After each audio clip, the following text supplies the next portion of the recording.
I'm Richard Porter. I'm Johnny Smith. And this is Smith and Sniff, a podcast in which two friends talk about cars and many other things live in London.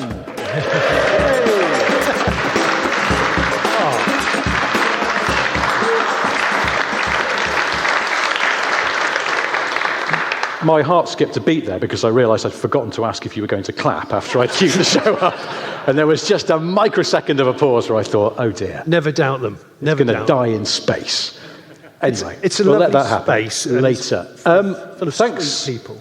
for coming, everybody, here to London. Leafy. So leafy. Yeah. To the Royal, not the Royal, No, honourable Artillery Company and the London Concourse. We're back again, amazingly. Thanks for inviting us, Honourable Artillery Company with the London Concourse. We had a message this week from a listener who said that they came to this podcast thing here last year and brought a first date. Whoa. Get out of town. I told my wife that this date. morning and she went, "What is wrong with him?" What? And I said, "I don't know." She said, "Presumably first and only date." And I said, "No, it wasn't, because he told us." He did. So second, third date? I think it was two. I think there was And and then, so, what was the second one though? Do you want to come watch some historic Formula Ford at Alton Park? No, I know what the second one was. Steam rally. Oh, Has to be, doesn't it? There is a romance to a steam rally, I think. all that goose fat and reciprocation. I mean, it could be quite erotic if you're into that sort of thing, but sadly she wasn't. The smell apparently. of coal, the feel of goose fat. Is anyone here on a first date? Yeah, is anybody? No? First? Second date? Third? Fourth? Anyone on a date? Wedding No? Okay, anniversary? Good, right. good. Phew. Carry Okay. on. Well, that's okay. We're not So, going yeah, to this trash guy- any relationships. This guy came here on a first date, and apparently the lady he'd brought here on a date had never heard of Smith and Sniff. Not necessarily a bad thing. And I don't think was interested in cars either. So I'm not Well, sure. that's no barrier to entry. I'm not but really. No. Was she interested in two middle-aged men who get the giggles about, I don't know, Jimmy Nail and pooing yourself on a couch? I honestly don't know what happened there, but I was scared listening to you reading that out. First date. I still can't quite work back on the thought process, but I suppose if you're a bit nervous about having a conversation, I mean, traditionally you may go and see a film, and then you've got something to talk about afterwards, but Yes. do you want to come and see a podcast live recording? But I've still got something to talk about afterwards. You know, I thought that was fucking awful too. And Yeah. But there you got a free Go for splash dinner. on, didn't he? Got a free Glasgow wash off it. Anyway, It's fine. So good. Well, at least no one in the room is on a first date today. So I want to get things started with something of vital importance. It's a back ref to something we discussed a few weeks ago. Okay. Bum tricks.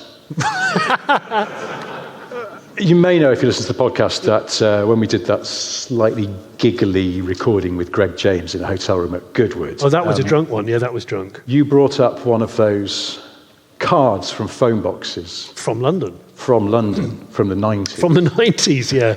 Yeah. that simply said bum tricks. Yeah, I can't remember if it said, I do bum tricks, or if it just said bum tricks. This is new information. I think it was just bum tricks. What I haven't I'm totally told you, honest. because as you might know, we have a Patreon and we put extra stuff on the Patreon. One of the things is show notes, and it's extra pictures and links and things like that.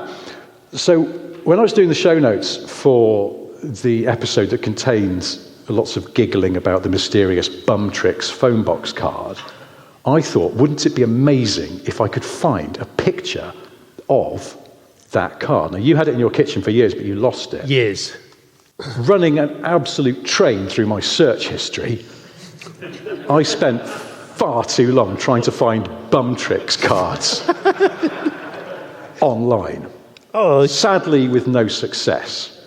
okay. However, I have looked at a lot of old cards for prostitutes in London phone boxes because There are at least 2 books of these things. What? Yeah. And somebody has meticulously scanned, and I'm not joking, hundreds of them and recorded them in an archive online. I'll put a link to this in our latest show notes. Wow, I did I've not know looked that. at a lot of smutty cards from the 80s and 90s. Yeah. It's extraordinary. Didn't find bum tricks, Okay. but I did find a few other things. Oh. Hit us. Come on. Now, some of these, Have you done a top 10? I mean, I haven't ranked them, but maybe I should have done. Yeah. I mean, there's a few sort of, fairly straightforward. Sexiest bum in W1. It's quite a neat rhyme, half rhyme. It's nice. Yeah, fine. This is nothing to do with cars, by the way. Just so you, unless you. Or is it? Oh, No, it's not. Yeah, there's one here. It just says Nicola. Very dirty, BMW 635, needs an MOT. She's selling a car as well. It's a multi-purpose card. No, I was fascinated by that's these. just Gumtree.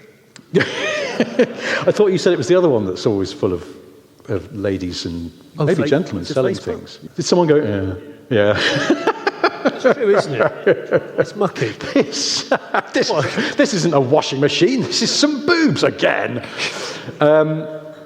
So in the similar sort of spectrum to bum tricks, there was one card that just said aching buttocks. What? So that's not very sexy. That's just like you could have been on a coach for a long time. Actually, that's a charity bike ride. That's got a charity bike ride written all over it. Maybe that's what it I'm was. doing one this Saturday. I'll make a card up for it. Yeah, I might get a bit more money for the charity. Again, this one, the sort of the copywriter in me sort of slightly takes issue with some of these. If it's pain you want, it's agony you'll get. Gosh. No, it's not. I mean, No, no, too much. No. That's stage 3, that. There was one that said, new mature mistress, correction, domination, rubber, bondage, electrics. Electric. Now, to me, I have subsequently found out what that might refer to. Okay. Won't go into it now.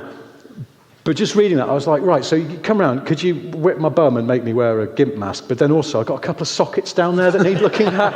And also, the fan in the bathroom hasn't worked for years. If you could just... I mean, it's a one-stop shop, really. I want a couple of USBs in the kitchen. Yeah. That's what I want.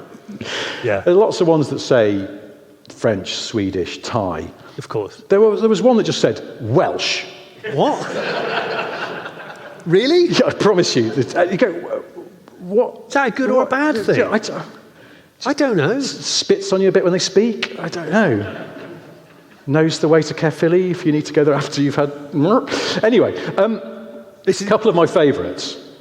So tall, so leggy, so sexy, so bummy. Bummy? Bummy, not a word. I wrote that one. Sensational breast relief. I can't. Plaything of passion, French kissing, sexy young Aussie near the BT Tower. Have you got to do all of that near the BT Tower? Well, it's just, yeah, but it kind of go, ooh. What about like out in the rain because they haven't got an Well, no, near the enclosed BT space? Tower, just in Fitzrovia. It's good that you know where you're going. Yeah. You want that. Great. I like the one that said petite, genuine French student, but then as if to prove that it's a French student, not just someone pretending to be French, in a box next to it says, bonjour, je m'appelle Nicole. Though I do sort of feel they could have got that from one of the Tricolor books at school. J'habite à La Rochelle.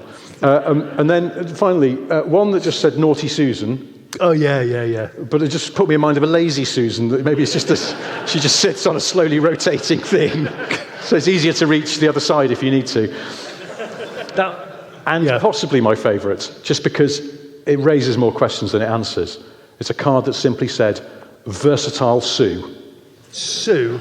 Sue. Well, my mum's called Sue, so I'm not commenting on any of those things. But I've got a spanner to throw in your bum tricks works here. Is it an adjustable spanner? I have been given a dossier in the interval of the previous hell yes. That's the sound of a dossier being slapped. Dear Johnny, caution, contains smut. Haven't opened it yet. As an avid listener and Patreon, I've enjoyed your recent account and general chat surrounding your lost Bumtrix business card. Unlike many other listeners, along with yours and Richard's efforts on Google to find some evidence of this advert, I recently came across something myself. Believe it or not, I found the enclosed magazine. Oh, God.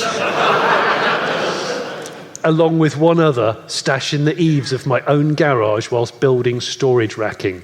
Please see page 75 for a aforementioned Bumtrix advert. Actually, I realised one of those cards actually said storage racking. What? Yeah. Please see page 75 for a aforementioned Bumtrix advert. And also note the BMW E36 could be a 328i convertible on page 61.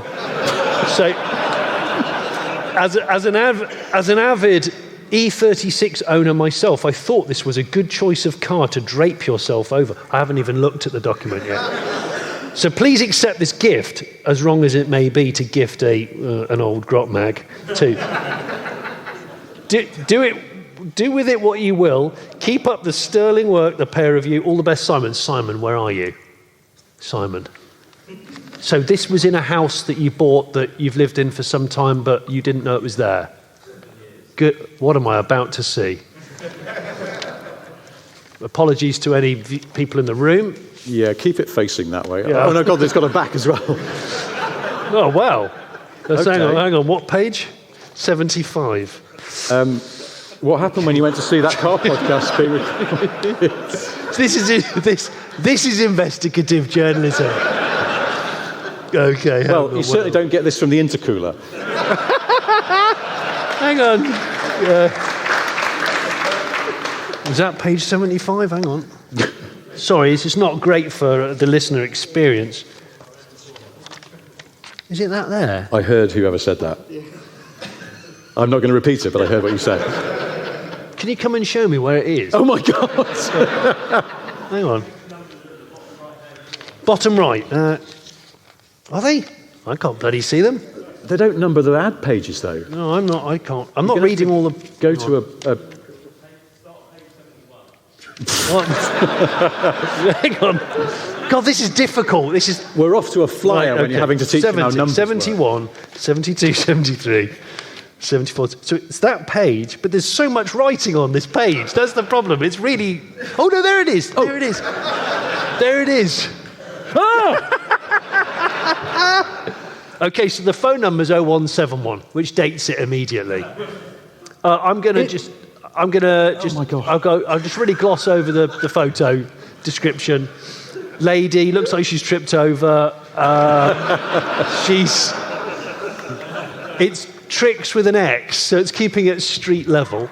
And there's a banner line above the phone number, which is 01718144300, and it says 20 secs rear action. Secs as in seconds. Not 20 seconds? 20 seconds rear action. So it's obviously a rear-wheel drive vehicle. And, yeah. That's how long you can hold the slide for. If you can hold a slide for 20 seconds. That's actually quite a long time. That's Tiff Niddell. Yeah. Maybe it's Tiff. Is that Tiff's number? Oh, Tiff is Captain Bumtrix. Potentially. Not definitely. I'm actually working with him next week, so Tiff... I'm just... What? Now you're just thumbing through No, I'm looking at the BMW... magazine. Oh, I see. The BMW E36 just there. Oh, it is, isn't it? Yeah. But I can't show that to anybody. Anyway, that's great. Thanks for that. Well, amazing. Bumtrix exists. Thank you. And it wasn't made up. I wasn't a student. That's remarkable. And then what are those things where people lock down junctions in America and drive really badly in front of everyone? Does anyone... What are they called? Takeovers. Takeovers. Ant and Dec's Saturday Night Takeover. Yeah. A series of Americans donuting until they hit a telegraph pole. It should be... You've won a microwave. Ant or Dec goes out about 15 minutes before they go live and steals a BMW. Yeah. And just smashes it straight through the studio and goes, get in quick, I'm being chased. It's all being live streamed. Do people not do that in this country, the takeover thing? Is it not To a lower... We don't call it a takeover. I actually don't know what we call it, but we don't call it a takeover, do we? No. I think it's a bit of a rubbish name for it. I suppose back in the day, you must have been to the back in the day. Yeah. You must have been to those Max Power meets, or sort of unofficial ones where there's a lot of that going on. Yes. I went to that one in Weston-super-Mare, and it's one of the most frightening things I've ever seen. Yeah. That was the one where, I've told this before, but... That's where my mate drove a Maestro, MG Maestro, around with a Viking helmet on. For no reason. Did he cut 2 holes in the roof? I think I was doing Moonies in the back, which somewhat dates it. Moonies or the Moonies? No, actual Moonies. This is the thing. The stuff where I think I imagined as a child, the Moonies. Does anyone remember the Moonies? Like a religious cult? I remember at my primary school, the headmaster came on stage and went, "Now, we've got to warn you, the Moonies are in the area." What? And all I could think of was the Moomins, that animated series. Well, the Scandinavian animated series. Yeah, I was incredibly confused, but it went round the whole town. The Moonies are in town. It's like, it's one of those things that you sort of, as a child, you thought would play more of a part in your adult life. You'd be constantly having to fend off the Moonies. No offence to anyone in the room who is a Moonie. Is anybody a Moonie? I genuinely never heard of it in my life. It was like a cult. Yeah. Yeah, see, chap down here. So it's true, he's not lying. Okay, good. It's not one of those things, the sort of Mandela effect, where I've just imagined a whole religious cult. No, I was just doing actual Moonies. I mean, something that I think since the dawning of the internet, nobody's done. Have they not? I don't think Moonies have taken place in over 20 years. What has caused the disappearance of people exposing their bottom to I don't know. Bum tricks, if you will. Inadvertent, yeah. Yeah, literal bum tricks. So yeah, that was done on Weston-super-Mare seafront. It's also because this week I put on Twitter that I was idly browsing Audi R8s. It's a perfectly wholesome. I was following one into London. I saw an incredibly badly, well, not an incredibly badly parked one, but I saw a badly parked one in a car park in Bath last week. Yeah. They'd reversed into a space. They'd done that thing, which is absolutely admirable, and it speaks a lot of the care the owner was taking of this car. They'd gone to the far side of a big car park. Yeah. No other cars around them. And they'd backed it in, but they'd stopped about, I'm not exaggerating, 5 feet from the hedge behind the space. So the front of the R8 was actually poking out beyond the space. It's a bit, I don't know why, but it was a hell of a nice looking car, dark blue. Sweet, that's a sweet car. First generation? Yeah. Yeah. And I looked, I feel like I'm in safe space here. I actually stopped, went up to the window, checked it was a manual. Okay, good. Yeah. Thank you, friends. And, well, because it's an R8. No, actually, I was going to say because it's an R8, it was definitely going to be going at both ends. But it wasn't. Yes. Why not? Because couldn't you buy a rear-wheel drive R8? Or was that the race? Later, but not of that era. Not first gen. So not all going at both ends. But then yesterday it popped into my head again, and I was like, "Oh, I wonder where R8s are up to." They've come up. Everything's gone up a little. You could still get one for under 30, but the one that I found that was under 30, that was a manual. It was a private sale for the tape. I'm doing inverted commas in the air. Yeah. You could see the yellow dealer key tag on the keys in the ignition. And I put this on Twitter with concern. And I just wrote itchy chin, which I haven't heard that since I probably did a Moonie. People joined in and replied with chinny rack-on. And then somebody said, I just had to explain what itchy chin means to a colleague because they're younger. And I thought, people don't say itchy chin anymore. No. And then I started spooling through the reasons they wouldn't say it. And it's like, oh my God, is it like you're not allowed to say it anymore? Is it racist against Jimmy Hill and Bruce Forsyth and all of these people we used to imitate in the playgrounds? I was following a blue Nissan Qashqai that I'm going to say has had a hard life. Yeah. The guy driving it, it's always a telltale sign that it's very misted up and no one's made any effort to either work out why they can't see out of their own car when they're on the motorway. Oh, God. So, but I noticed down the side of the doors, both doors, it looked like the bucket of a digger had scraped quite viciously. You know, so we're not a Waitrose car park incident, something more aggressive. But what made it even more impressive was the fact that I noticed that they tried to touch it in with a touch-up pen. Oh, God. Well, when I say a pen, I mean, it's like it would be a 3-foot-long pen. And they tried to... One of those bingo pens. Yeah, like a bingo, a splodgy bingo pen. Yeah. But it's clearly massively damaged by either a digger bucket or a dinosaur, like a a scratch from a big dinosaur. And you're like, why would you touch up such badness? I mean, it doesn't work. So I thought to myself, I think I might have written it down about 15 minutes ago. Sorry, I'm slightly stuck on the idea that you believe that Jurassic Park is real, but you can drive through it in your own car. Yeah, you can. Oh, can you? Yeah. Didn't know that. Have you ever been to Woburn Safari Park? No, I went to Longleat Jurassic Park. That was the Awesome. one, but they let you not go through in case you don't want your car to get scratched by dinosaurs. Oh, yeah, no, I went to the one where you got scratched. Okay. Yeah, that was the one where I told you that Gibbon refused to get off that person's Ford Galaxy. I told it on an earlier podcast. It still tickles me because it just sat there like a Just Stop Oil person and just went... And Gibbons are orange as well, aren't they? Gibbon, yeah. Maybe they're in on this racket. It just sat there and went, you're not going anywhere. Because they can't forcefully remove the Gibbon. No.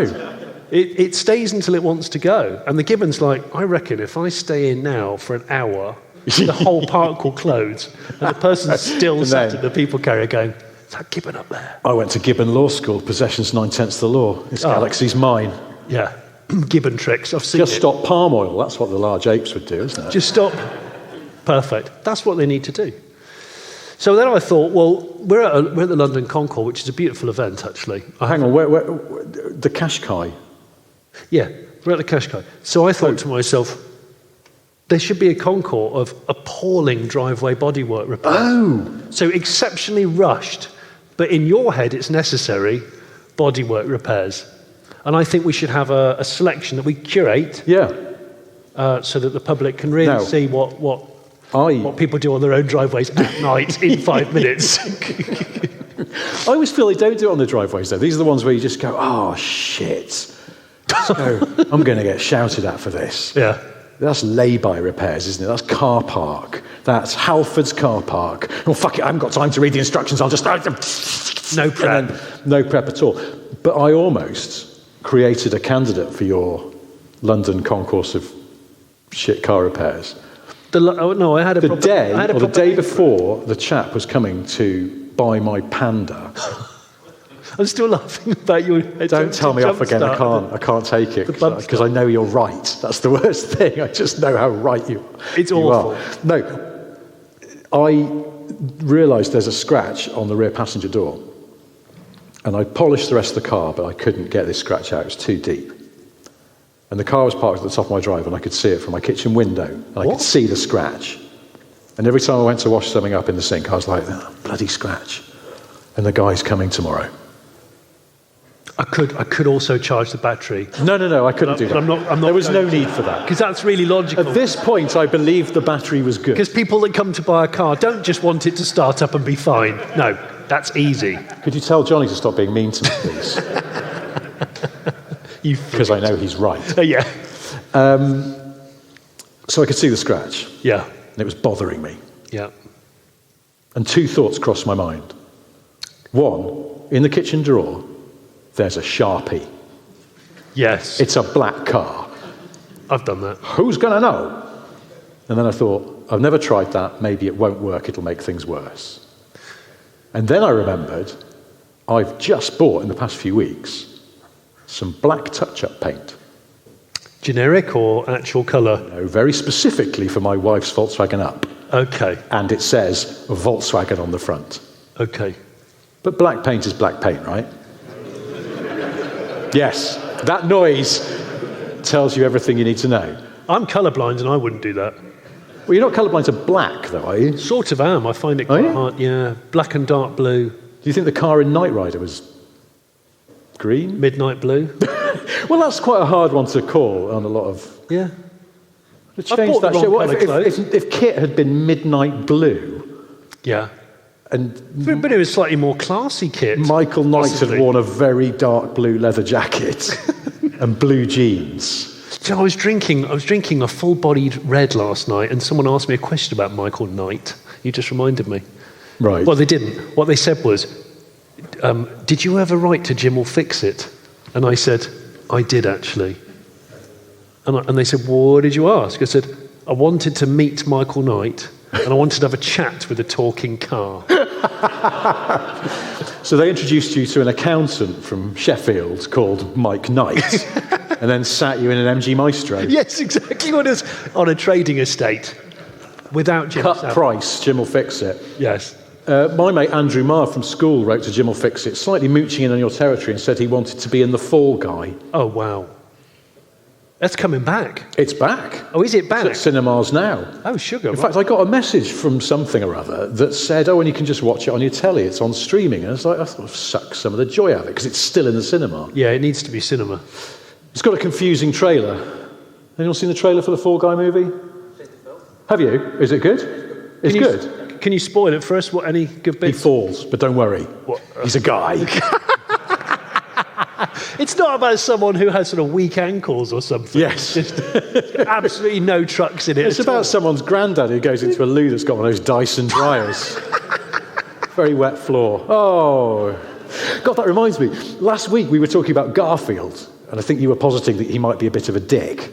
Was I speaking out of terms about this? The Garfield's a bit of a stroker. No, we've got no Garfield. I think he's a bit of a stroker. Someone on our YouTube page, whatever, left a comment and went, here are those two talking about Garfield the week that there's a Garfield movie in cinemas. No coincidence. Probably being paid to promote things by the film company. What, I'm being paid to tell... Being paid to say that Garfield gives cats a bad name because he's a twat. And that's promoting the Garfield film. I think of all the other things that we promote. Oh, wow. Yeah, DJ Khaled, constantly promoting him. We've had a few people ask us why we didn't bring the Eagle Quest to the London Concours. Perfectly reasonable question. I think the answer is the London Concours doesn't want the Eagle Quest here. I think. And It's too good. And I knew this before I set sail, and I thought, I'm not taking it to a very small underground car park around the corner because it's just far too long. That's the real reason, isn't it? That's the real reason. It's navigating London in a car that is, frankly, too long. Although, perfectly palmable in the London traffic. You just got to watch that rear wheel doesn't clip people, curbs, other shops, that kind of thing.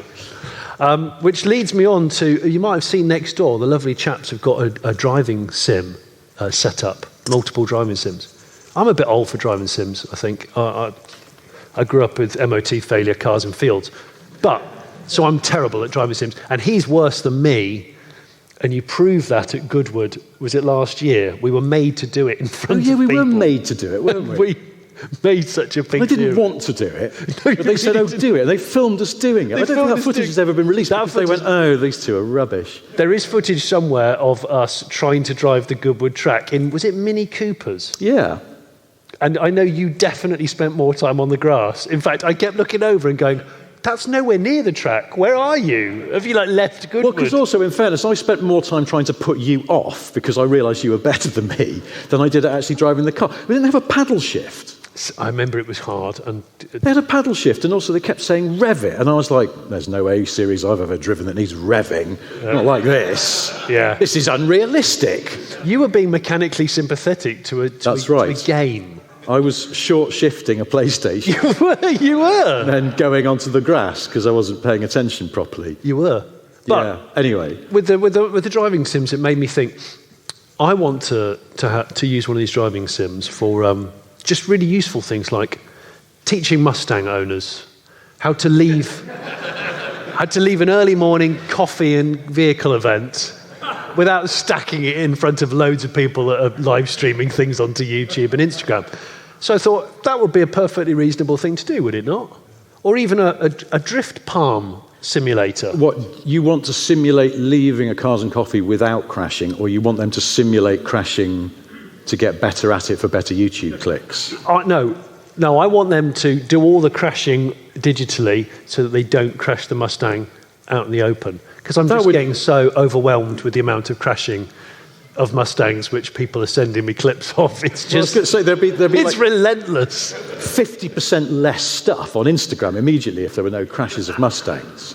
Genuinely, I think it's going to get to a point in the not too distant future where someone will advertise a Ford Mustang for sale and they'll say, this car it's never even been to a Cars and Coffee event at all, ever. I won't even risk taking it there. I hate in case coffee. it's cursed. I hate coffee. I hate the risk of maybe seeing Jay Leno. Yeah, I'm never going to awful. do that. I can't stand Can't stand it. Yeah. John Cena might turn up. I'm not doing that. So, yeah, I can see your point. So I think it'd be nice to just act as a constructive simulator for this sort of thing. Yeah, I could see that. And then the other thing, and drift palming as well, I think that would be something that people could experience for themselves before they try it themselves, or never try it themselves at all in a real car. This is a bugbear of yours, though, because you think that too many people try drifting without ever having drifted before. Well, yeah, and then they do it in front of loads of people on an actual road. The best place is in front of people with phones. Terrible idea. It's not a good idea, though, is it? But also, more importantly, Waitrose in a Rush simulator. Because I've realised recently, I've gone to a few Waitroses of late for lunch stuff, sandwiches and that. And the bigger the Waitrose, the smaller the car park. And I think they're just trying to make things difficult for us. And I wasn't even driving a car of girth. I was driving a small car. But there's lots of people in Waitrose car park who have girthy cars. I'm going to call them girthy cars. Yeah. And they don't really fit in the car park, and it's freaking carnage. Well, maybe Waitrose should sell cars that fit in their car parks. The Waitrose essential hatchback car range. park friendly car. Essentially quite narrow car. K cars. Oh, yeah. But if it had a Waitrose badge on it, it'd be desirable. Yes. From people who would have otherwise not. They would have just sneered at those cars. They would have dismissed them. It's interesting what Waitrose considers essential. Yes. But a car would definitely, if they can sell langoustines. Essential. Croissants. Imagine. Maybe they're essential if you live in France, but I wouldn't say that, like, if you just crossed the Gobi Desert and you were starving to death, that you would go... Essential cream crackers. Ideal if you're a triathlete and you haven't had any water for the last hour. But I do wonder, they could be onto a thing there. Maybe. What about just busy town centre simulator? Because remember we went to pick up the Eagle Quest and we stopped for a sandwich in downtown Ipswich. Oh, that was brilliant. It seemed quite nice. But we sat outside this lovely sandwich shop on a dead-end street that sort of just went right up to and then stopped at the pedestrianised bit. That's right. Double yellows all round it. And we watched a series of people who correctly realised that a double yellow line is neutralised by the simple expedient of pressing the hazard warning lights. It happened 3 times in one sandwich sitting. It was just relentless, wasn't it? It was that guy in the exceptionally aggressively driven. Was it the Golf TDI with a sort of sneezing dump valve kit? No, I think the Golf just sounded like it was gargling rocks. Yeah. There was a Merc. The Merc that wasn't the AMG. Yes. It was that one. Pretending. Yeah, it was pretending. But it was. I think it was a diesel pretending to be a C63. It was wheezing. It was definitely wheezing. But as we know, the one common part between those cars is the hazard warning light button, and the man was deploying it with skill because he pulled up. So you could do that. Simulate. Where are you going to park? Double yellows, mate. Bink. Yeah. It's part of the game. The real pro who does that, and we've probably talked about it on an earlier cast many, many moons ago, is who, it would only happen on a manual car, stick it in neutral, handbrake up on fewer clicks than you'd need to stop it hard, and the car's still coming in at, say, 10 miles an hour into the parking space, but you're already getting out. You're so confident that you've pulled it on enough clicks, it's going to go on maybe 2 more meters. Yeah. But you're already out. You've killed the engine, you've taken the key with you, and the car's just doing that slightly coasty thing, and you've thrown the door shut. It's very confident. You're quite skilled at getting in and out of a moving car, aren't you? Because you've told me before that you've push-started your own car on your own. I did it on my own cul-de-sac. I don't own the cul-de-sac, but I did it on the cul-de-sac that I live on. Yeah. I felt really quite... masculine after doing that. At no point did it cross your mind that... It was a very light car. I wouldn't have done it if it was like a Mitsubishi Shogun. But you didn't feel that the car, you may fail to get back in it, or you may Brian Harvey yourself in some way. I was so... No, that would have been awful. Awful. If it hadn't crossed my mind that I might not have got back in it. No.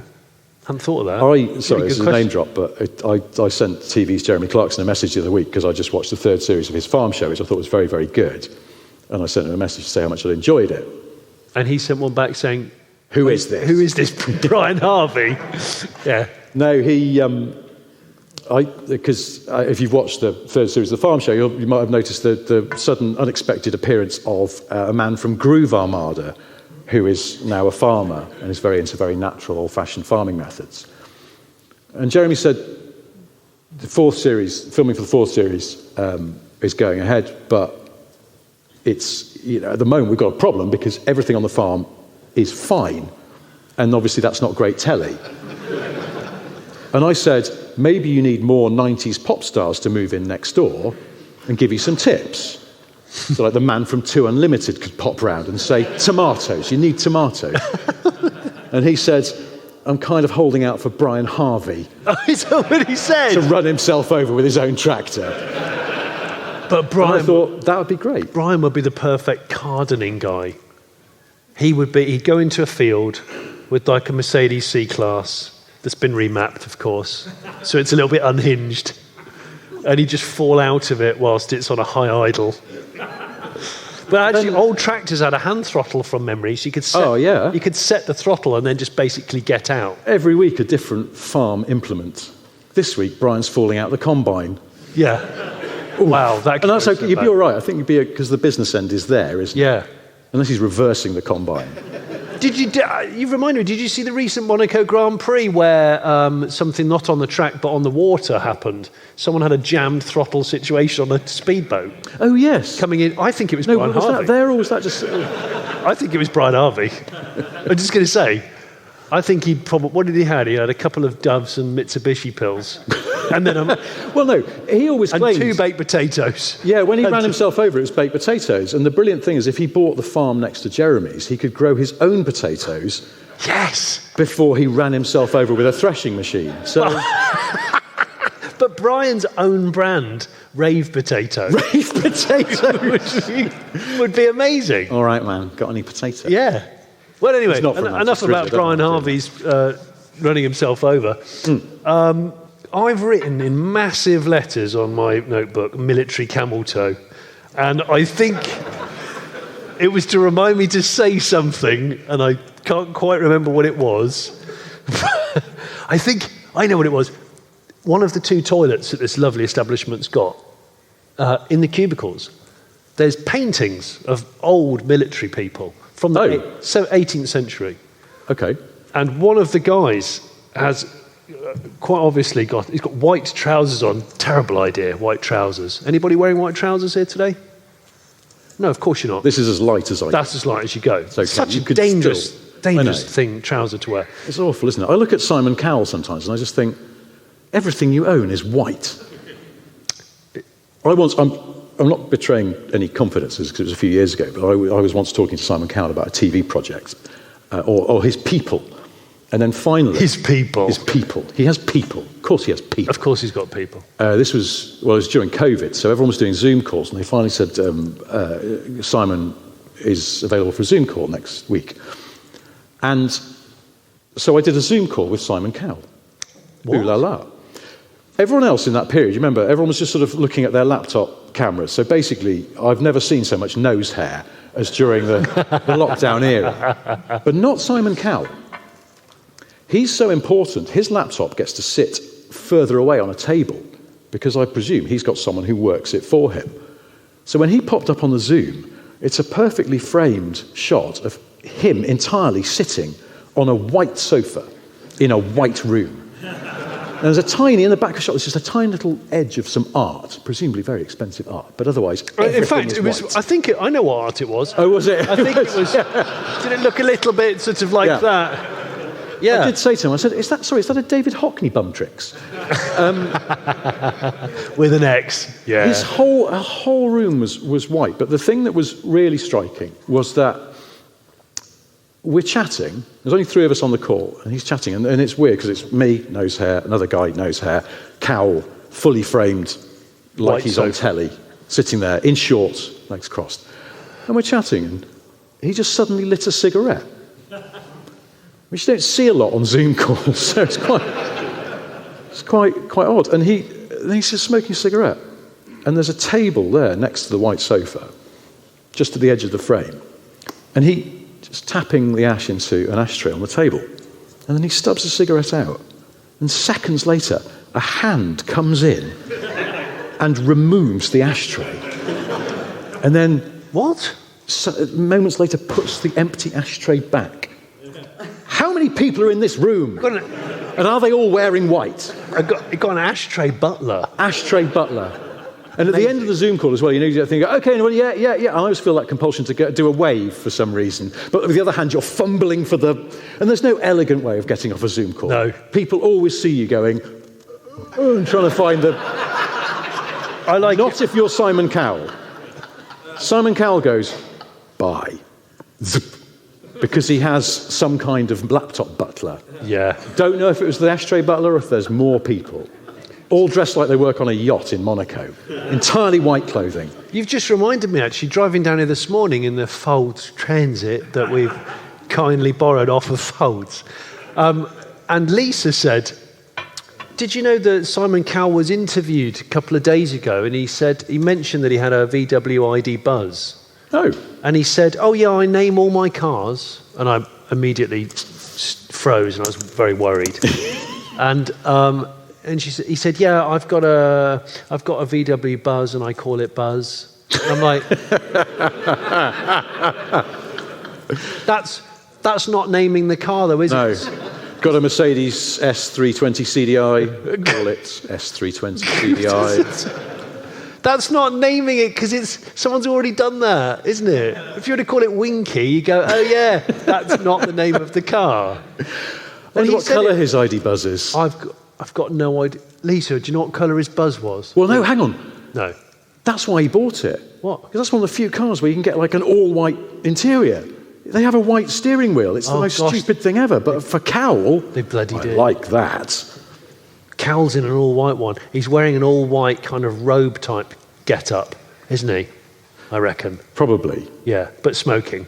Smoking. And if he's smoking, he's probably palming the wheel. Oh, he's definitely a palmer. Yeah. Because he's quite laid back. But with a clammy, because you need a clammy palm to palm efficiently. Because you need a bit of purchase on the wheel, don't you? You know it. I know it. Bit of Robert. It's a bit of a shame because I realised that I'm sort of thinning out my palming fleet. Oh. Because the Panda's gone. Now, the Panda, you could put it in light steering mode and you could palm that, a treat. Haven't got rid of the Range Rover, won't talk about that. But it's going soon. Now, that's a palming car par excellence. You practically can't drive that with two hands on the wheel. That is just designed to be... It almost needs like a palm rest. You could just think about what you were going to do and it just does it for you. I reckon, at a push, I could finger steer. No.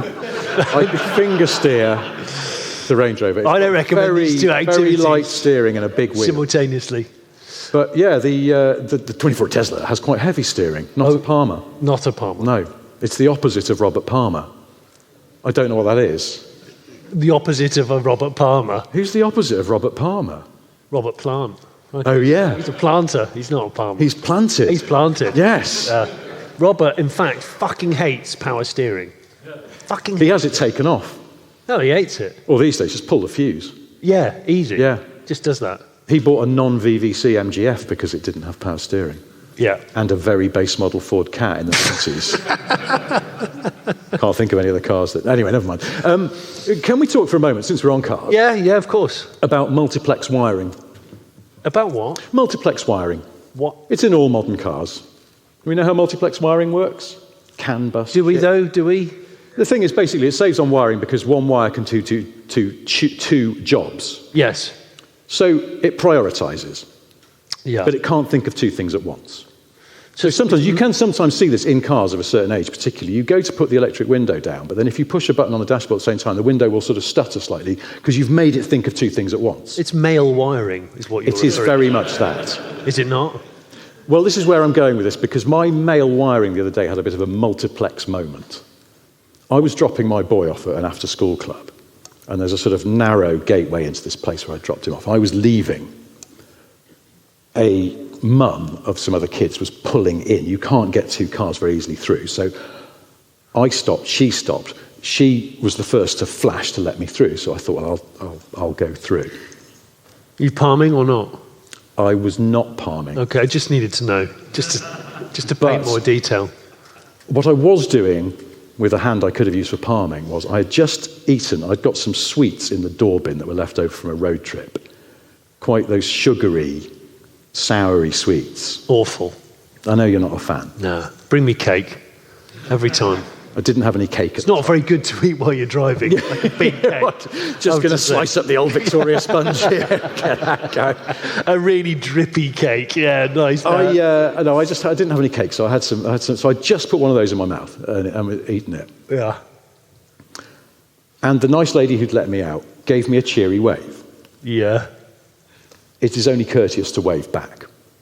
Unfortunately, this is the multiplex moment. My central processor jammed because another signal had come through the wire, which was the signal to say, there's sugar on your lips, lick your lips.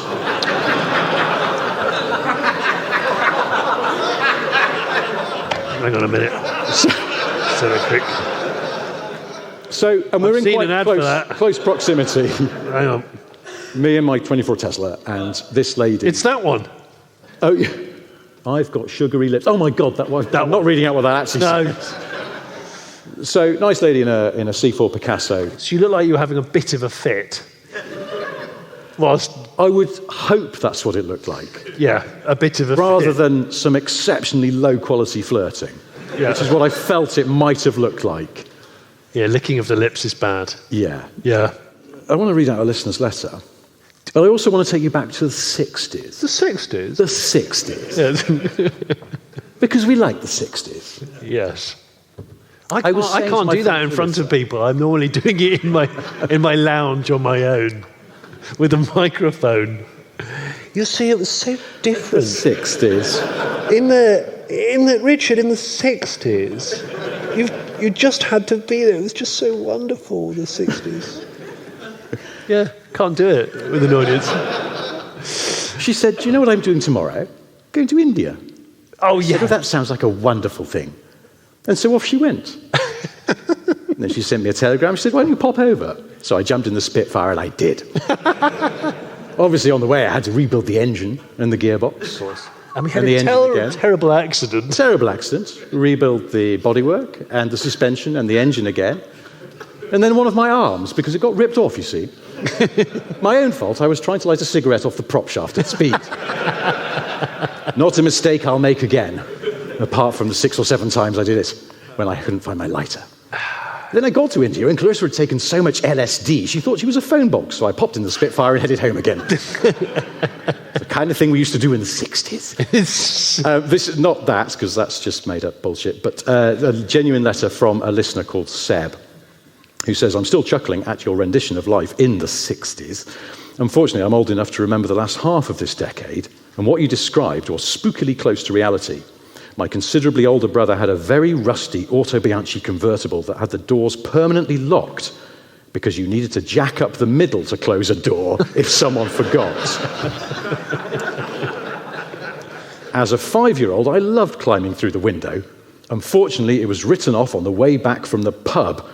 This was before the radical ideas were brought in to stop drink driving. Oh, gosh. My brother lost control and after overcorrecting a few times thought, sod it, I'll let the car go through the hedge and then I'll drive round to find the gate out of the field. The car promptly found the stone gate post and my brother came to, sat on the grass 20 feet in front of a very cross-eyed car, having been ejected through the soft top, which was closed at the time. That's such a 60s incident. It's an incredible 60s incident. Wow. Goodness. Seb also says that his father was engaged in great 60s activity. He took part in the opening of the Preston Bypass. Actually, I think that was 1959. That was the first motorway in Britain. The Preston Bypass. Preston Bypass, now part of the M6. The 60s. Apparently, the cars from the Lancs Car Club were supposed to come down a hill at 100 miles an hour, staggered over 3 lanes, all being filmed by Pathé News. His was one of the few cars to survive the experience without catastrophic engine failure. It was a different time, you see. I love that. So most of the cars didn't make it. Apparently not. It seems so funny now. Could you do 100 miles an hour? Today, you just go, yeah, I can. Yeah, I know. Because there was no speed limit on that road in those days. So good. Well, Seb's final story is, I potentially guess this so is one from the 70s. We don't have a voice for the 70s, but No, we need to make one up. I need to think of one. He says many years later, his dad asked him to hop in his BMW 2002 running twin side draft Delautos. Sweet. We drove to the roundabout north of Kendal where a new bypass had just been completed but not opened. I suddenly realised I'd been invited along as a cone monkey. I was ejected from the car and told to move the cones to let my father through, placing them carefully back behind me. After climbing back in, we drove the length of the new road at a careful 80 miles an hour. Careful. To check it was clear, before doing the return run on the limiter in top gear. I remember how slow 100 miles an hour felt as he throttled back and slowed for the new roundabout. I hopped out to move the cones again and was then sworn not to tell my mother. That was the day I became a petrol head. Bravo.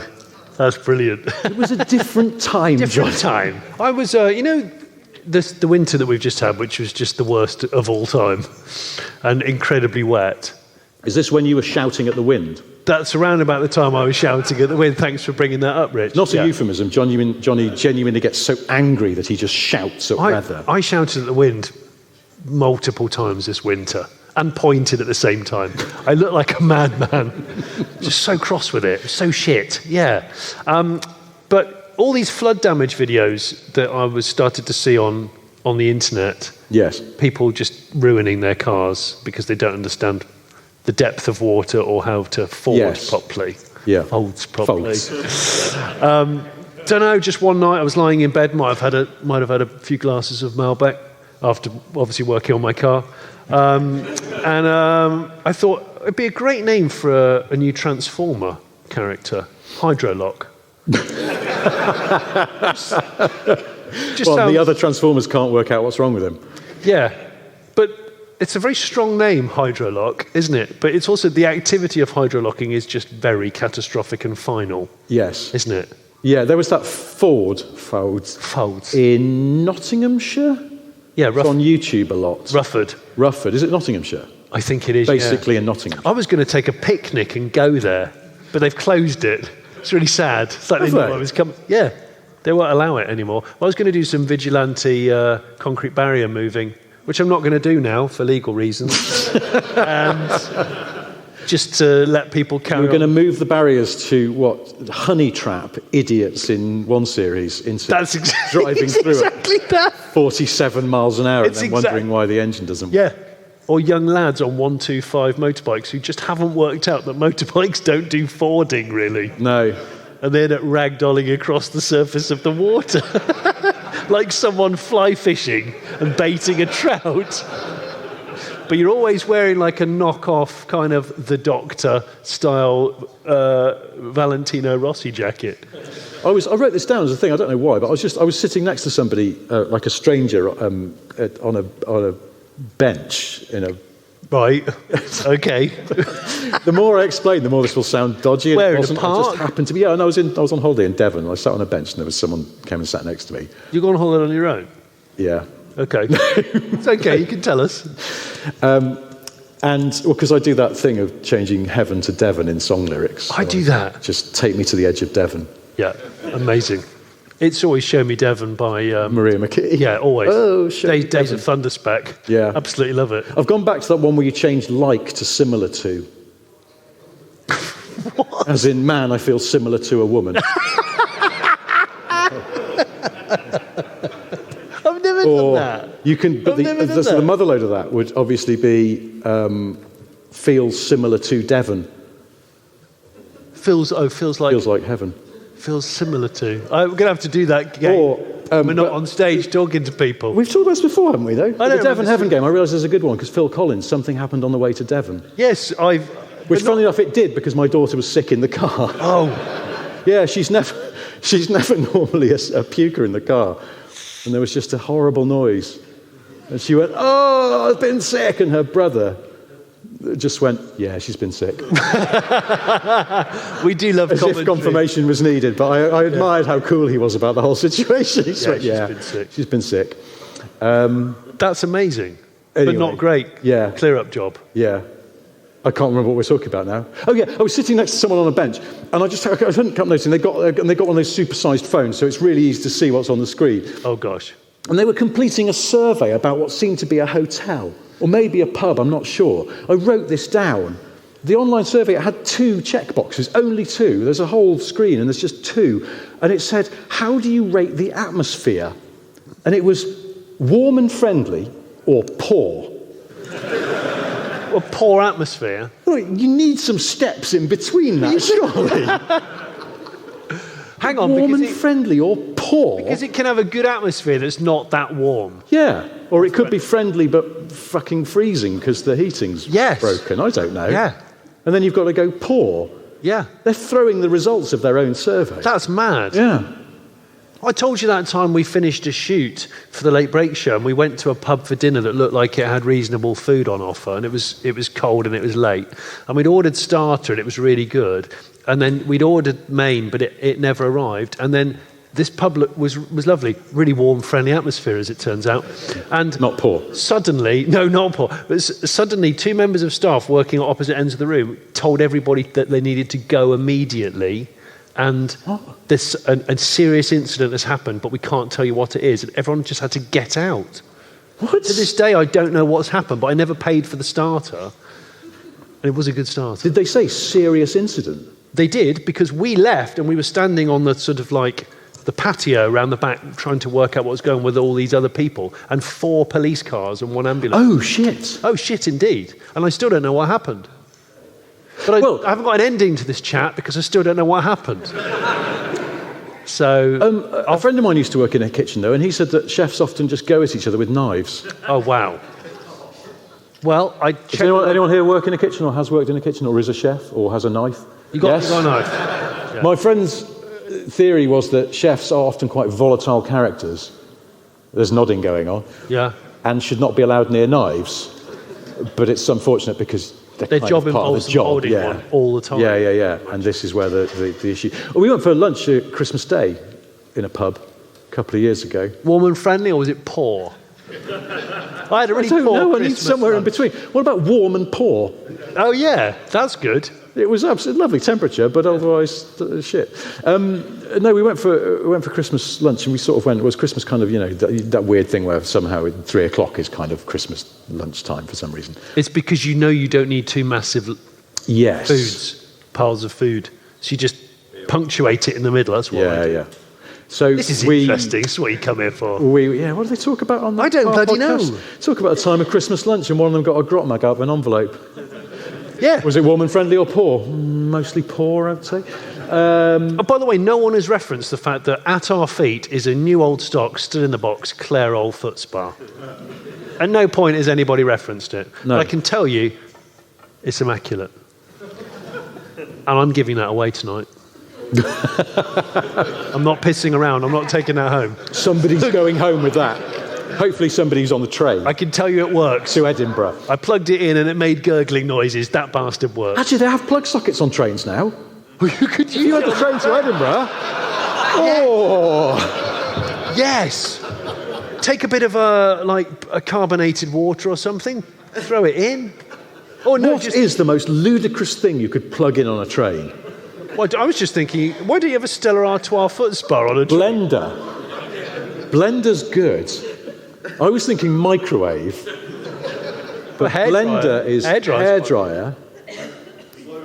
Slow cooker. Slow cooker. Because it's, well, hang on now. Yeah, 4 hours for a bit of pulled Have you pork ever or been on a something? sleeper train? Has anybody been on a sleeper train before? See, apparently it's sort of one of those things that's quite exciting and possibly romantic. I really want to go on one. And now I need to go on one because I want to take a slow cooker. Yeah. It's be a long night, right? And in the morning, I Hammering on the door, the guy goes, "You doing a beef brisket in there?" Is that spag bol I can smell? yeah. And you wake up and you have a totally overcooked odd breakfast. They're not overcooked. That's the whole point of the slow All right, cooker. okay. Just an unnecessarily accessorized perfection. breakfast. Yeah, well, yeah, you would. Yeah, if it's overnight, and you suddenly go, "Do you know what? I've suddenly not quite." Was it romantic? It's a school Okay, trip. no, Okay. then no. Yeah. These things must not cross-pollinate. Do you know, I know this is pedantic, but Yeah. what I don't like about the sleeper trains is the fact that they deliberately go slowly. Do they, though? Yeah, that's not how long the train could take. They take their time because you're sleeping. Oh, I like those. The romance for me would be doing one of those like cross America ones where the train is going as fast as it can, but you've got time to sleep. Okay, I'd never thought. They just put too smaller an engine in it and they just repurposed Yeah, it's loco. just like a 1 litre Yeah. EcoBoost. A series. Yeah. Wet cam belt. We should wrap this up, I think, because we've been going on for far too long, and you've got a Have point we? like out of an envelope. Yeah, that was amazing. But before we go, I have 3 things to tell you. Oh, gosh. The first one is that Johnny has a solo YouTube channel.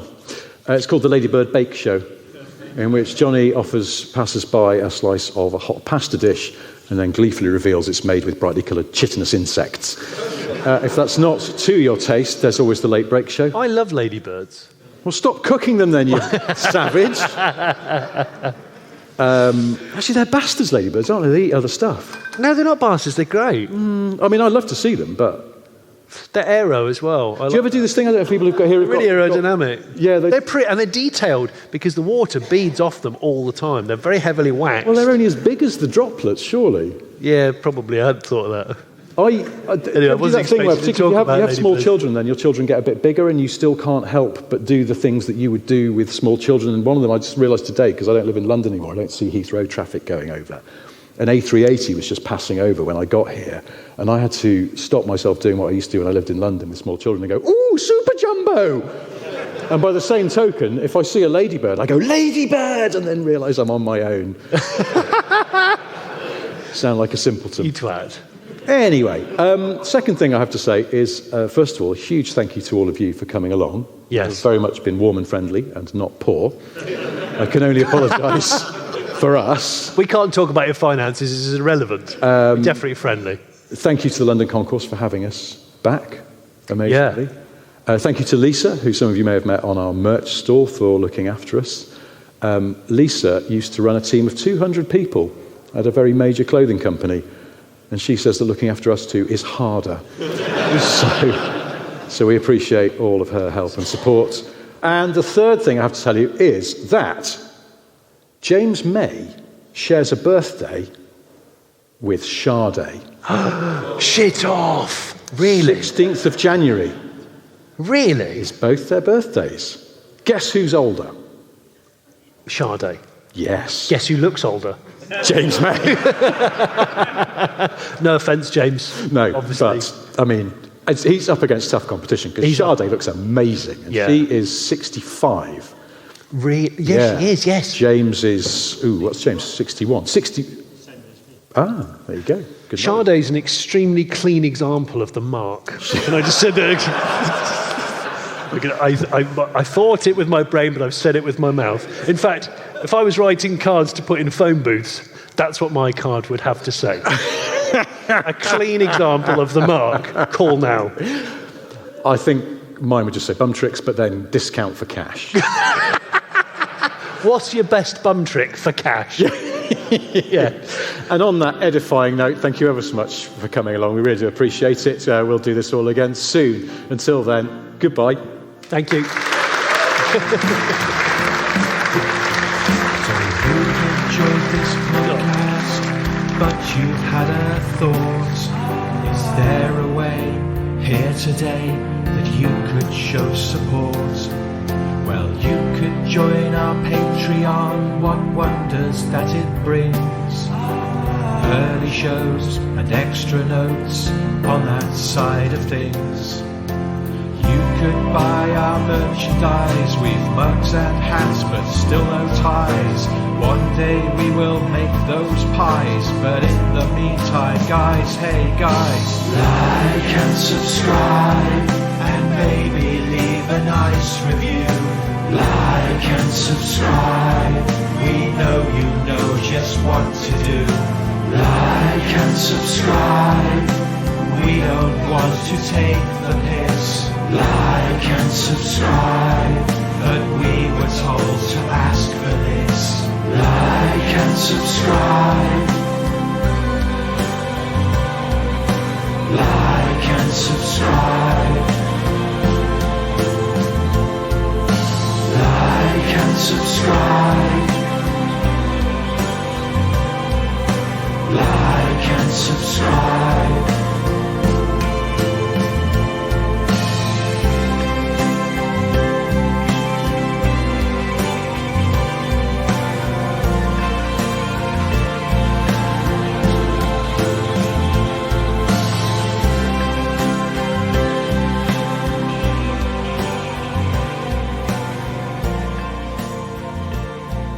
Seemed like a good idea at the time. But then all of this did, and here we are.